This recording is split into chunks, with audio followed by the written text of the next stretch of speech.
Marahil nga ay masarap talagang mabuhay kung maluwag tayo sa pera. Yun bang tipong pagising mo sa umaga, anumang almusal ang gusto mong kainin ay mabibili mo, maluluto mo, makakain mo.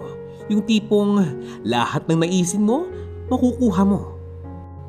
Sa bawat pagtawag sa'yo ng mga anak mo para humingi ng baon nila sa araw-araw, halos ibigay mo na ang pang-isang linggo. Paano ba naman? Maluwag ka nga sa pera. Yun bang parang halos lahat ng kamag-anak mo't kaibigan, willing kang pautangin ng walang balikan, walang bayaran? Kaya nga lang, paano kung isa kang magulang? At hindi ka naman ganun kayaman. Meron kang pera pero sapat na sapat lamang. Sabi nga ng iba, money cannot buy happiness. Pero bilang isang magulang, nais kong itanong sa iyo, paano mong ipaparamdam sa inyong mga anak na mahal niyo sila? Kahit hindi kayo ganun kayaman, kahit na wala ka masyadong pera. Tunghayan po nating sabay-sabay ang istorya ng buhay ni Emelisa o tawagin nating Emmy. Itong si Emelisa o si Emmy ay balo na at may anak siyang dalawang babae. Ang panganay, ang pangalan ay Amy. Nag-asawa agad, nabuntis nung nag-aaral pa lamang ng high school at jeepney driver ang napangasawa. Samantalang ang kanyang bunsong anak naman ay si Madel. Matalino, mautak, madiskarte, kumuha ng asawang negosyante at ngayon, tila ba swerteng-swerte. Eba'y mayaman ang angkan eh. Mahal na mahal ni Amy at ni Madel ang kanilang ina. Kahit nabalo na, gumagawa ito ng paraan upang tulungan sila sa lahat ng pangangailangan nila. Ibigay ang lahat ng gusto nila hanggat kaya. Kaya nga lang ngayon na nag-asawa na ang dalawang anak ni Emelisa, halatang halata ang kanyang pagbabago. Tila ba mas nagbibigay siya ng panahon at atensyon at pag-aaruga sa kanyang bunsong anak na si Madel. Mas inaasikaso niya ang kanyang bunsong anak ngayon. Mas malimit ito sa bahay ni na Madel dahil nga malaki na ang bahay nito. May kwarto siya doon at naka-aircon pa. Isang lugar na talaga namang babalik-balikan mo talaga. Kumpara naman sa bahay nitong si Amy, looban pa ng isang squatters area at para marating mo ang bahay niya, dadaan ka pa sa isang masikip at madilim na eskinita. Ang tanong ko sa iyo, kung ikaw si Emelisa, sinong anak ang madalas mong bibisitahin? Sino ang kakamustahin mo? Yung anak mo ba na masaganang masagana o yung anak mong naghihirap?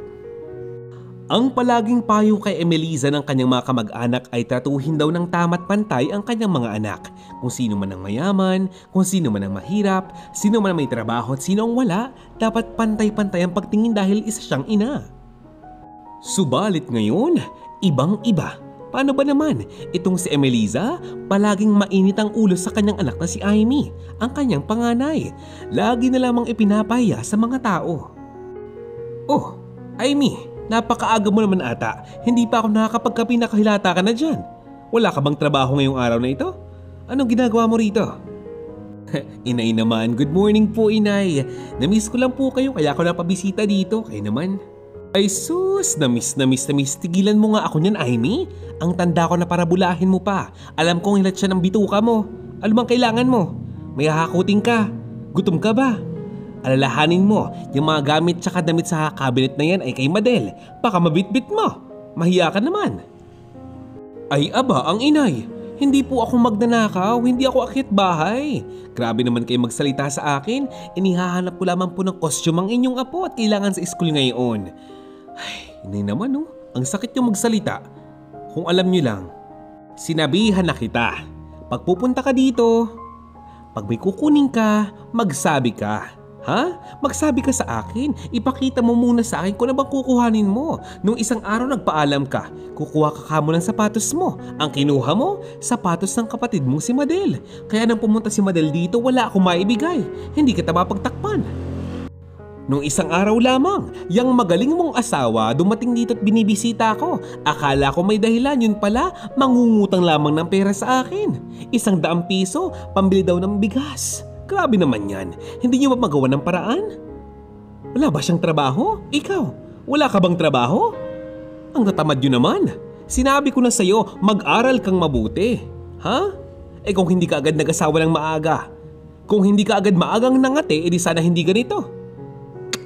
Gayahin mo dapat si Madel. Pumili ng magaling na asawa, ng mayaman. Edi ngayon, hindi naghihirap. Tanga mo kasi. Di naman kasi pambili ng bigas na Pambili ng gamot. Pambili mo ng gamot ng apo nyo. Umalis na lamang itong si Amy pagkatapos noon. Wala namang magandang patutunguhan ang kanyang diskusyon sa kanyang ina. Buhat nang siya'y mag-asawa ay palagi na lang ganito ang tugon sa kanya ng kanyang ina. Hindi na nga bago ito pero masakit pa rin pakinggan. Yan! Amy, diyan ka magaling! Na bata ka. Manang-mana ka sa iyong ama. Mapagsabihan ng kaunti masama ang loob. Pag napagalitan galit na galit, samantalang ikaw tong may kasalanan. Pag napagsabihan, masama ang loob. Pag pinabayaan, kita mo, minsan pinabayaan ka, nag-asawa ka. Ganyan ka kapabaya. Sinasabi ko sa iyo, wag na wag ka nang babalik dito. Babaguhin ko na ang susi ng bahay ko. Baka maya may makabalik ka pa't may mawala dito. Masisipa ako ni Madel. Napaluha na lamang itong si Amy dahil alam niyang wala naman siyang laban sa kanyang ina. Anak lamang siya nito. Yun ang palaging idinidikdik ng kanyang ina sa kanyang isipan. Ang mahirap pa dito, itong si Aling Emmy ang bunganga. Walang katigil-tigil. Hanggang sa buong barangay, sila na lamang ang pinag-uusapan. Maging sa barangay hall, sila ang topic. Hanggang sa ayun, nakarating na nga sa pamilya ng asawa ni Amy ang ipinagsasabi ng kanyang ina. Mga negatibong bagay, kaya naman itong mga hipag ni Amy ay nagagalit din sa kanya. Hoy! Hoy! Tumingin ka nga dito. Excuse me ha? Ate Amy, para lang sabihin ko sa iyo, kahit mahirap lang ang buhay ng aming pamilya, hindi kami magnanakaw. Hindi kami patay gutom tulad ng sinasabi ng magaling mong ina. Sino kayo para sabihan ng masama ang kuya ko samantalang nagsisikap siya sa buhay niya? Jeepney driver siya noon pero estudyante siya. Nag-aaral siyang mabuti pero nang dumating ka sa buhay niya, nabago ng pananaw niya. Hindi niya na ginustong makapagtapos ng pag-aaral. Nagtrabaho na lamang siya kasi buntis ka na. Alam mo kung kusumahin, kasalanan mo to Kasalanan mo nang dumating ka sa buhay ng kuya ko, nagbago na ang pag-iisip niya. Di sana magandang buhay niya ngayon. Di sana hindi gandang buhay namin ngayon. Kasalanan mo to Uy, hipag. Huwag ka nang umiyak, huwag ka nang magalit sa akin. Pasensya na talaga sa nanay ko. Sorry talaga. Kung alam mo lang kahit na ako pinandidirihan nila, inaayawan nila. Alam mo ba? Ayaw nila ako pumasok sa bahay nila. Sa bahay namin. Baka daw magnakaw ako. Baka daw kung anong bitbiting kumagamit nila. Kahit ako nasaktan din ako. Huwag mo kong sisihin ng sisihin. Mahal ko ang kuya mo. Mahal na mahal ko siya. Daing ni Amy. Mabuti na nga lamang at nauunawaan si Amy ng kanyang mga biyenan at pinayuhang magsumikap na lamang sa buhay at umiwas na nga lamang sa negatibong sinasabi ng kanyang ina. Dahil nga noon pa, ganun sadya ang bunganga nito. Ganun sadya itong mag-isip. Noon pa lamang pala, ang bunganga nitong si Emelisa ay sadyang palpak na. Lahat na lamang sinasabihan niya ng hindi maganda. Lahat na lang pala ay medyo masama ang loob sa kanya dahil nga kung ano-anong mga balita ang kanyang ipinapakalat kahit na hindi naman totoo. Masyado siyang nadadala ng kanyang damdamin. Sa kabilang bahagi naman ng ating istorya, pag-usapan naman natin ang buhay ng kapatid ni Amy na si Madel. Ngayon, mas yumaman na siya at sa pagdaan ng mga taon, nadagdagan pa ang kanilang mga mamahaling sasakyan. Ang kanilang bahay, pataas ng pataas, palawak ng palawak at tila ba taon-taon nag-iiba ng pintura. Aba syempre, kung mayaman na si Madel at dahil nga mahal na mahal niya ang kanyang ina, i-share niya ang kanyang yaman sa kanyang ina. Ngayon, kung makikita mo si Emelisa, aba ang kanyang mga damit ay sadyang laging bago. Kapag mamalengke, nakasapatos pa yan. Nakatrolley pa kung makikita mo. Pero kung ituring nila itong si Amy ay parang hindi pamilya. Kapag nakikita nila ito sa daan, hindi nila ito pinapansin. Bagkus, pinag-uusapan nilang dalawa nitong si Emelisa at ni Madel. Ikinakahiya daw ni Madel ang kanyang ate. 2 linggo ang lumipas, mayroong isang kasalan ang ginanap sa kanilang bayan. Dinaluhan ito ni Madel at ng kanyang ina, at dahil nga kamag-anak nila ang kinasal, syempre, andun din si Aimee. Subalit sa pagkakataong ito, hindi iiwas si Madel at ang kanyang ina kay Aimee, bagkus lalapitan nila ito at kakausapin. Kasama ni Aimee ang kanyang asawa. "Oh, andito ka pala. Anong oras ka pang dumating? Hindi kita napansin dito." "Ano ba na? Night rin niyo, oh. Ano yung suot mo? Ate Aimee naman, lumang-luma na yung suot mo. Hindi ka ba nahihiya? Nilaban mo man lang ba yan? Ano ka ba? Engineer ang ikinasal. Bakit ganyan ang itsura mo? Para kang katulong eh." Bulong ni Madel. Itong si Aimee at ang kanyang mister, hindi pinapakinggan ang mga sinasabi ni Madel sa kanila. Wala silang pakialam sa mga ito. "Aba naman, hoy, Romeo, naturingan kang asawa ng aking anak. Hindi mo man lang ako binabati? Hindi ka man lang nagmamano? Napakabastos mo." Subalit nang mamano na itong si Romeo na asawa ni Aimee kay Emelisa, ay tinapik niya ang kamay nito at baka dumadumihan pa siya. Lumayo na lamang si Emelisa kasama ang anak ni si Madel. Nang dahil sa pangyayaring iyon, pinagtinginan ng mga bisita ang mag-asawa ni Aimee at halos tumungo na nga lamang sila dahil hiyang-hiya sila sa ginawa ng kanyang pamilya. Ang mas nakakahiya pa, mayroon palang mga kabataang nagtitiktok sa likuran nitong si Aimee ng kanyang asawa. Vinivideohan pala habang sila'y minamaliit ni Emelisa at Madel. "Aimee, sobra naman niyang iyong ina. Sobra yung kapatid mo. Kung maliitin tayo, kung pagsabihan tayo, maraming bisita oh, nakakahiya. Alam mo, hindi na tamang tato nila sa atin eh. Ang hindi ko malaman, bakit mo hinahayaang gawin to sa atin? Ha? Bakit pumapayag kang maliitin tayo ng ganon? Grabe naman yung mga pamilya mong yan. Sakit sa ulo." Wika ng asawa ni Aimee. "Eh ano? Ha? Anong gusto mong gawin ko? Saktan ko sila? Sigawan ko sila? Di mo ba naisip, mahal?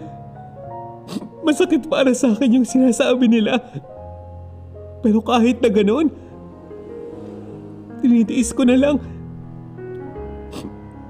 Kasi para sa akin, kahit pamilya ko sila at kahit mahal na mahal ko sila, kung hindi na nakikita ang pagsisikap natin, ang pagsisikap ko, hindi ko man sila pwedeng pilitin eh. Alam mo, ang magaling pa, gumawa na lamang tayo ng paraan para magbago ang buhay natin, para sa sarili natin, hindi para sa ibang tao, hindi para sa kanila. Malayo ako na ng ganito. Pamilya ko sila eh. Bakit ganito? Kahit ako hindi ko alam. Hindi ko alam, mahal." Naawa naman sa mag-asawang Romeo at Aimee ang ilang kamag-anak ni Romeo. Tubong Laguna pa kasi ang biyena ni Aimee at nakita ang buong pangyayaring iyon. Hanggang isang araw, isang mayamang malayong kamag-anak ang tumawag sa kanila at sinabing kinukuha sila bilang trabahador sa kanyang palaisdaan. Libre ang bahay, may sahod pa, may benefits pa at pag pumatak ang Pasko't Bagong Taon, may mga bonus.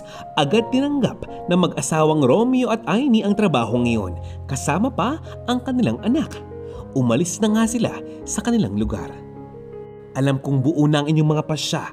Anak, bumangon kayo sa buhay na ito. Mag-ipon kayo, magsumikap. Apilitin niyong makapagtapos ang pag-aaral ng aking mga apo, ha? Mamimiss namin kayo. Pagpalain nawa kayo ng Diyos." Saad ng biyena ni Aimee. Hindi na nga nagpaalam pa itong si Aimee sa kanyang ina at sa kanyang kapatid, at baka nga makarinig pa siya ng hindi maganda sa mga ito. Kaya umalis ang mag-anak na ito na walang-wala talaga, walang pera, walang kahit na anong gamit, at makikipagsapalaran sa bayan ng Laguna, kasama ang mag-anak na tutulong sa kanila. Isang linggo nang mahigit nang malaman ni Aling Emmy na wala na pala sa kanilang barangay ang kanyang panganay. Hindi talaga nag-iisip ng tama yung batang yan eh, ha? Mariusip, anong buhay naman nila sa Laguna? Ha? Manlalansa lamang sila doon. Wala na ako nabalita ang yumaman sa pagkatrabaho sa palaisdaan. Mananatili silang dukha sa lugar na iyon. Maaring yumaman talaga yung may-ari ng palaisdaan. Pero sila? Imposible. Napaka-imposible. Nakakarumi lamang. Ito ang mga salitang lumabas sa bibig ni Aling Emmy. Nagsumikap ng maigi ang mag-asawang Amy at Romeo at ang kanyang mga anak sa trabahong ginagawa nila sa palaisdaan. At isang swerte ang dumating sa buhay ng may-ari ng palaisdaan. Akalain mo, nakapangasawa ng foreigner ang anak nito at dinala ang mag-anak sa Amerika. Nagpasya na nga ang may-ari ng palaisdaang sumama sa bansang Amerika. Maiiwan sa Pilipinas ang mag-asawang Romeo at Amy. Ang swerte ay hindi dahil sa pagpapakasal ng anak ng may-ari sa foreigner, pero dahil nga aalis na ang mag-anak na iyon at maiiwan sa Pilipinas sa mag-asawang Romeo at Amy, sila na daw ang mamamahala sa palaisdaan. Alam mo ba, pumayag pa ang may-ari ng palaisdaan na hulug-hulugan na lamang buwan-buwan ang pag-aaring iyon. Ipagbibili daw ng mura ang palaisdaan sa mag-asawa. At dahil nga mahal na rin ng mag-asawang ito ang kanilang trabaho sa palaisdaan, kalokohan na lamang kung tatanggihan pa nila ang offer na ito. Kaya naman, nang makuha nila ang pagkakataong mapaganda pa ang buhay nila, nagsumika pa sila lalo upang mas gumanda pa ang kanilang kinabukasan. Hindi lamang sila basta umasa lamang sa palaisdaang iyon. Ang mag-asawa hindi tumigil na mangarap. Ilang sideline pa nga ang pinasukan nila para lamang makamit nila ang kanilang kagustuhang kumita ng mas malaking halaga ng pera para sa kanilang pamilya. Hindi nga nagtagal, ang palaisdaan ng mag-asawang ito na ang nagsusupply ng isda sa bawat palengke at bawat maliit na mall sa lugar nila. Aba, ay maging mga supermarkets at grocery store sa kanila kumukuha ng supply. Alam mo, kung tutuusin maganda na ang takbo ng kanilang negosyo, marami na ang nakakakilala sa kanilang palaisdaan. Pero hindi pa sila tumigil dyan. Naisip kasi ng mag-asawa na kung yung ibang mga tindahan mas malaki na ang kinikita dahil ginagamit ang kanilang produkto, bakit naman hindi sila ang gumamit nito? Napag-isipan at napagpasyahan ng mag-asawang itong magluto rin sila ng mga pagkain gawa at gamit ang kanilang produkto, ang mga isda, mga lutong bahay, at hindi nga nagtagal, nakagawa pa sila ng mga eatery. Habang patuloy ang pag-angat ng buhay ng mag-asawa ni Amy at Romeo, ang buhay naman ni Madel ay napakabilis ng pagbagsak. Abay bigla kasing nalugi ang mga negosyong hawak ng kanyang asawa. Dahan-dahang naghihirap ang kanilang buhay at unti-unting nababaon sa utang. Palagi na nagtatalo ang mag-asawa, si Madel at ang kanyang partner, at sa pag-aaway na ito, nakikisali na naman si Aling Emelisa. Dahil doon, damay na naman siya at nasasabugan pa siya ng masasakit na salita ng mag-asawang ito. Hindi pa nga nagtagal, kumalat ang balita na itong si Aling Emelisa pala ay pinalayas na nitong si Madel sa kanilang bahay. Kumalat din ang balita na ito palang asawa ni Madel ay isang scammer. At hindi lang basta-basta scammer, ang lalaking iyon pala ay milyon na ang halagang naitakas sa kanyang mga kasosyo sa negosyo. Siyempre, napaisip naman itong si Amy nang malaman niya ang balita sa kalagayan ng kanyang ina. Gumawa siya ng paraan upang makontak ito, matawagan ito at isang kapitbahay nila ang kanyang nakausap. Doon nalaman niya ang kondisyon ng kanyang ina. Hello inay, kamusta na po kayo? Bakit naman po hindi ko kayo makontak? Iba na po ang cellphone number ninyo, inay? Kamusta na po ang inyong kalagayan, ang inyong pong kalusugan? Gusto niyo po ba ito muna kayo sa amin, ha? Susunduin ko po kayo. May sasakyan na po kami mag-asawa at may sarili ng bahay. Baka po gusto niyo dito muna kayo.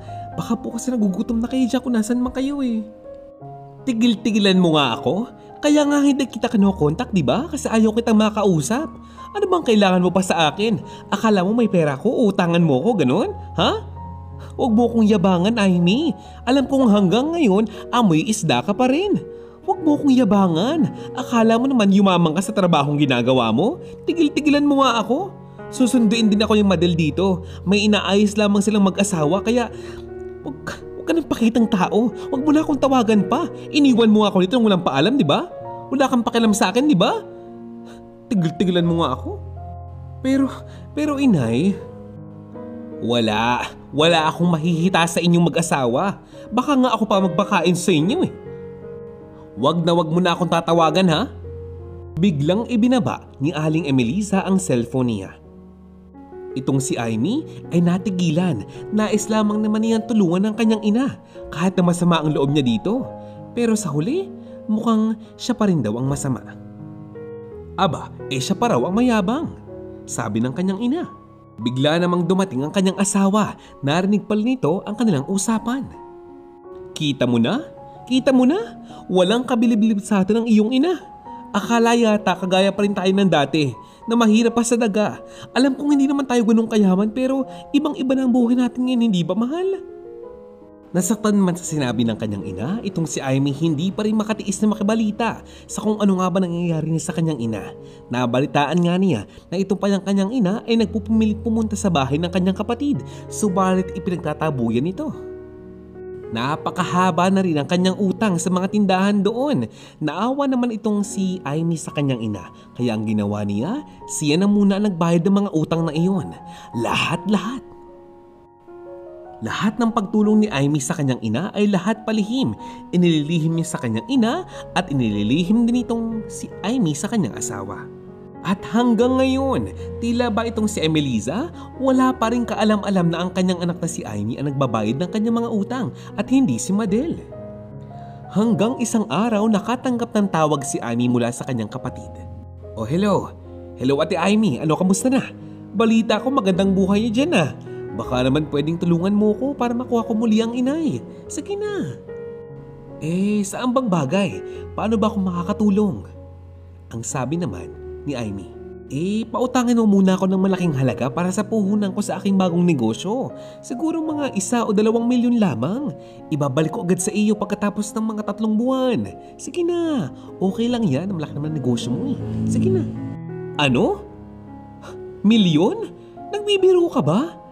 Ang perang hawak ko ay para sa negosyo namin. Hindi pwedeng basta-basta ipautang sa iyo dahil lang gusto mo. Hindi pa naman ganyang kalaking tinutubo namin sa aming negosyo. Grabe ka naman. Meron man kami pero sapat na sapat lamang iyon. Naguhulog pa kami para sa palaisdaan. May bago pa kaming pagawang bahay. Mag-aaral pa yung anak ko. Ano ba? Ibig sabihin hindi. Hindi mo ko mabibigyan. Grabe naman yan. Mulat sa pool pabigat ka hanggang ngayon ba naman wala ka pa ring silbi? Tik na yan oh. Ang pumasok sa isipan nitong si Amy ay nasabi lamang iyon sa kanya ng kanyang kapatid dahil namumblema ito sa pera. Baka stress lamang ito, kaya para bang nakaramdam pa siya ng awa pagkatapos siyang sagot-sagutin ng kanyang bunsong kapatid ng ganun. Kaya't humingi siya ng permiso sa kanyang asawa. Nagsabi siya na nais niyang pautangin ng kanyang kapatid na si Madel ng ganong kalaking halaga. Masama man ang loob ng kanyang asawa ay pumayag na nga ito dahil alam naman ni Romeo na mahal talaga ni Amy ang kanyang pamilya. Pikit mata ng tiwala si Madel sa kanyang kapatid at inihatid ang perang iyon sa bahay ng kanyang kapatid na si Madel. Yan ang gusto ko sa iyo. Kung ganyan ba naman ang ganyan, edi sana hindi na tayo nagkatalo. May pakinabang ka naman pala eh. O siya, sige na, umalis ka na. Salamat sa pera mo. Ay ano pala, o nga pala. Baka naman pwedeng mag-iwan ka pa ng ilang libong piso. Ibibili ko sana ng grocery si nanay. At saka meron siyang kailangan tubusin na alahas sa pawn shop eh. Kaya bigyan mo pa ako ng mga 3,000 pa. Sige na. Ano? Para kay nanay? Tutuusin labis-labis na nga yung perang binigay ko sa iyo eh. Kukuha ka pa? Grabe ka naman. Sige na, aalis na ako. Ay nako Madel, aasahan ko ang bayad mo sa utang na yan ha? Usapang matino yan. Alam ng asawa kong kailangan mong ibalik iyan sa panahong sinabi mo sa akin kaya dapat bayaran mo agad yan ha? Nakakapagtampo talaga dahil binigyan niya na nga ng pera ang kanyang kapatid, pinautang na nga niya, hindi man lamang siya naalok ng hapunan. Lumipas na nga ang halos 2 buwan mahigit, nagpaparamdam na nga ang mag-asawang Amy at Romeo sa kapatid niyang si Madel. At halos araw-araw nagpapaalala ang mga ito sa utang na iyon. Dahil nga para iyon sa panghulog sa palaisdaan at sa mga bills na kailangan bayaran. Uy, Madel, aba kung hindi pa kita pinuntahan sa bahay mo ay hindi mo ko bala kausapin ah. Hindi mo ko haharapin ni hindi ka nagre-reply sa mga tawag at text ko. Ano ba? Yung asawa ko nagtatanong na kung ano bang update tungkol sa'yo. Yung tungkol sa utang mo. Ano ba? Ang alin ba kasi? Ang alin ba? Ano bang kailangan mo? Ang sabi ni Madel. Ano? Anong kailangan ko? E di yung utang mo, yung bayad mo sa utang mo, ano ba? Para ka naman lutang eh. Utang? Excuse me, mayaman kami. Anong sinasabi mo? Malay ko sa'yo. Wala akong inuutang sa'yo, no? At isinara na nga nitong si Madel ang pintuan ng kanyang kotse at umalis na. Ng bahay na iyon, tila may pupuntahan daw siya sa labas. Hindi na nga mapakali pa itong si Amy dahil hindi niya malaman ang gagawin sa kanyang kapatid. Kinontak niya ang kanyang ina at sinabing, Nay, pagsabihan niyo naman niya si Madel. Puhunan namin yung sa negosyo. Ano ba? Yung utang niya. Alam mo, wala akong alam sa mga utang-utang na yan. Alam mo, magaling pa. Huwag mo na akong kontakin. Kumakain ako ng hapunan, no? Ano ba? Napakaabala mo. Isa pa, kung may inutang siyang pera sa'yo, ibigay mo na lang yun sa kanya para makabalik ako sa bahay niya. Ano ba? Hindi ka ba nag-iisip? Kailangan ko ng kasama sa buhay. Sa bahay. Hindi na ako makakain ng masarap na pagkain. Kailangan ko na bumalik doon. Siyempre, malaking halaga ng pera ito. Kung hindi niya magagawang makausap ng ayos ang kanyang kapatid, pupuntahan niya ang kanyang ina.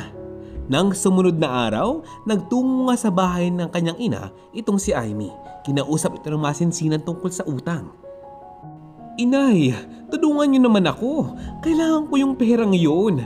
Para yan sa negosyo namin, nakakahiya sa may-ari. Ilang buwan na kami hindi nakakabayad ng... Ano ba?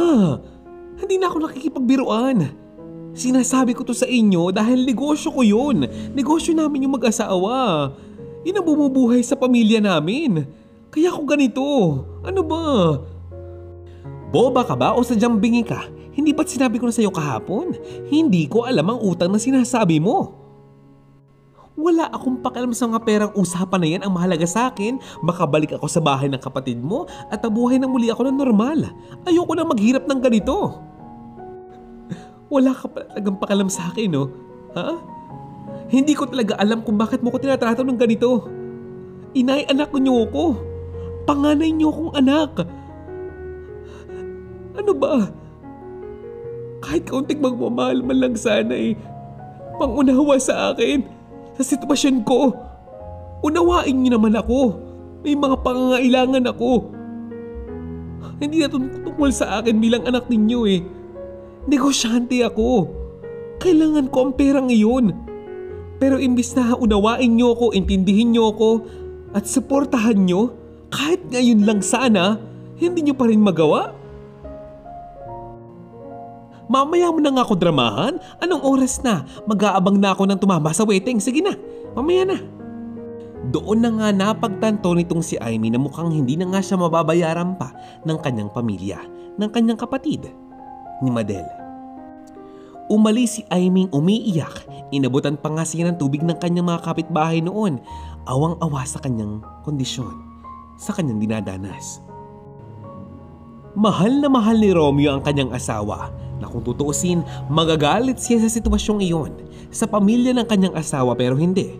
Kumalma lamang siya at sinuportahan na lamang niya ang kanyang asawang si Amy upang mas gumanda pa ang kanilang buhay, upang mas himabong pa ang kanilang negosyo at kinausap nila ang may-ari ng palaisdaan na baka pwedeng mag-adjust na lamang sila ng araw at buwan ng pagbabayad.